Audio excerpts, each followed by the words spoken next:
Hi friends, this is Caitlin. I am so excited to be back with you with another yearly recap. I'm going to be sharing with you all of my YouTube and social media analytics and income information for 2023. And it was an amazing year, but I have to tell you now up front that I didn't hit two of my biggest goals. So we're definitely going to get to that in a minute, but I just wanted to say thank you for checking in. Anybody who's finding me through this video, the first year on YouTube video did amazing performance-wise.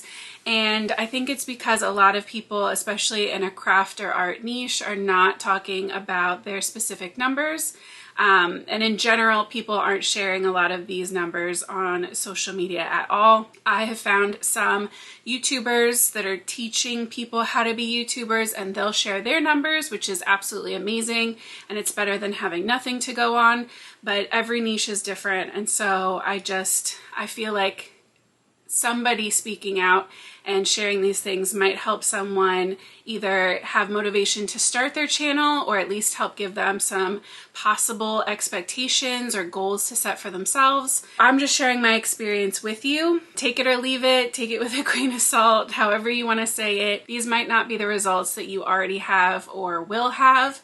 All I can do is share my experience. I'm going to be sharing with you guys where we ended in 2022 versus 2023, and I'll make sure I add all of the numbers here on screen for you. I also did a halfway through the year update, so if you're interested in that, I'll leave it tagged in the description below for you. YouTube was a big year. I jumped from 1,527 subscribers in 22 to 3,020 subscribers at the end of 23, which is amazing. Thank you to everybody who subscribed this year. My views went from 15,800 last year to 52,912 this year, which is absolutely mind-blowing to me. The biggest number that I want to share with you has to do with my goal from last year, which was to be monetized. I talked about it all the time. I was pushing for it, and we got this close. Last year I had 1,500 watch hours, and this year I ended at 3,725. The end is in sight. The goal, not the end, but the finish line. It doesn't even feel like the finish because I'm going to just keep going. But the finish line of that goal is within sight. And I know that I'm going to nail it this year. It's just a matter of how quickly can I get there? How much quality content can I put out without burning out to help me get to that final stretch? So with that being said, though, I didn't get monetized this year. And so YouTube has not been bringing me income. That will not factor into our income numbers that we get to in a second. On Instagram, I went from 3,880 to 4,737, so a little less than 1,000. It was definitely a slower year for me on Instagram, but as far as I've been able to tell, Instagram's kind of changed how they're doing reels and how posts are getting put out and how hashtags are or are not being used. So it's a guessing game at this point, and I'm just happy that I was able to consistently be posting over there. And I love the way that my feed looks when you scroll through. Okay, for money, in 2022, I ended the year at $226.53. And at my halfway update video, I told you guys that I was aiming to hit $12,000 for this year, so $1,000 a month. Once again, I did not hit my goal, but I did get so close. So my ending income from card making and content creation for 2023 was $11,747.61. which is just amazing. I don't have a money goal in mind for next year, especially because I don't know what to expect when I do get monetized on YouTube. So I don't know, maybe a couple months in I'll be able to make a better guess, but I'm really not sure where to even aim for at this point. But I do want to give you the breakdown, at least a rough outline breakdown for where that money came from.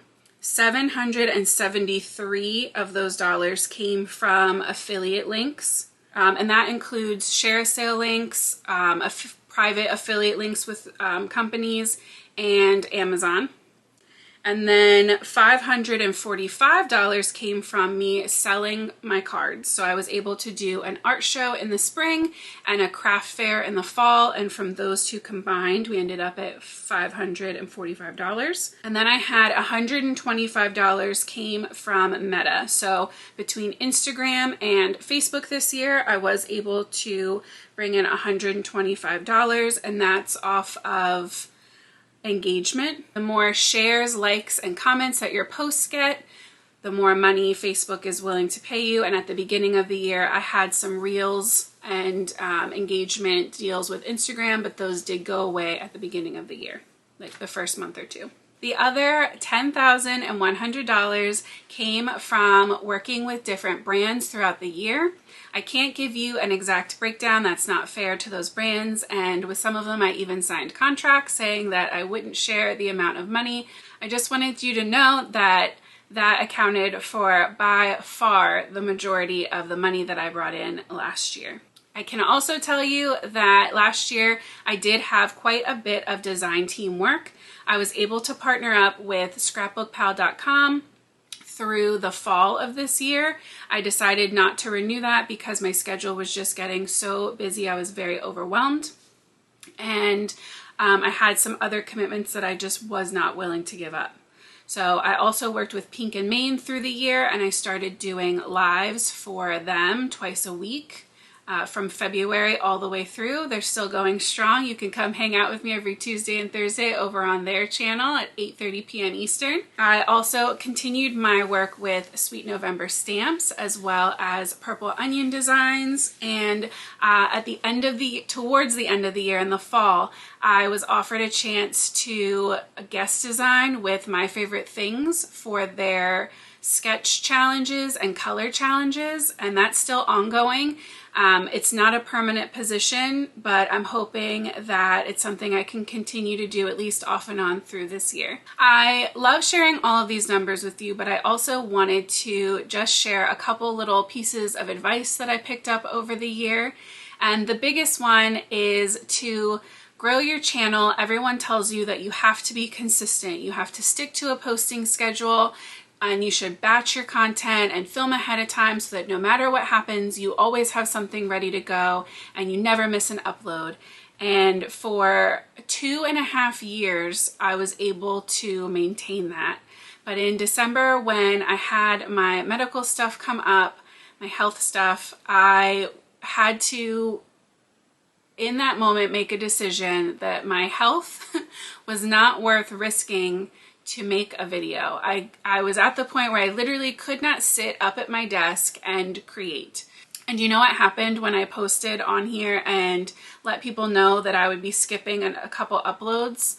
Everyone was so kind. Everyone was so patient.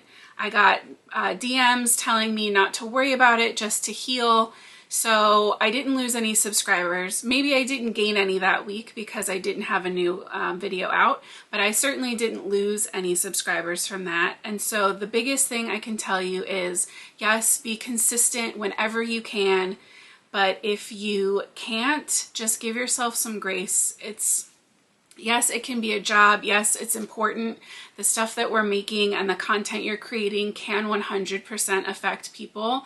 I started card making to begin with because I found it on YouTube and it helped change my life.